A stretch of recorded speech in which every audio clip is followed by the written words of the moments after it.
আসসালামু আলাইকুম রহমতুল্লাহ। 11 নং শরীফপুর ইউনিয়নের সোনাপুর গ্রামের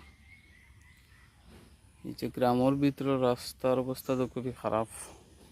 এই যে রাস্তা বাই আটিয়া যাওয়ার মতো মানে পরিবেশ নাই, গাড়ি ঘোড়া তো দূরের কথা।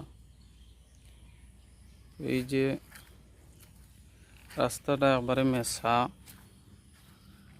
আর আরও যার বাড়ির পানি রাস্তার দিকে ছাড়িয়া রাস্তার অবস্থা আরও খারাপ।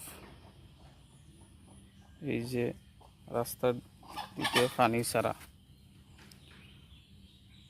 তো আসলে এই রাস্তাও মেছা, পানি ভরানি মাটি ভরানির দরকার। রাস্তাত মাটি ভরাই এখন পক্ষে ইনসুলিং করলেই একটা হয়তো দূর হইব। তো আমরা শরীফপুর এবারকু আমরা নসিরগঞ্জ টু মাদানগর যে রাস্তা 1 কিলোমিটার ফিস হয়েছে আলহামদুলিল্লাহ, যেটা দীর্ঘ 30-35 বছর হয়েছে না, এটা অদ্য হয়েছে, পাশাপাশি ইরসলিঙ্গ হয়েছে।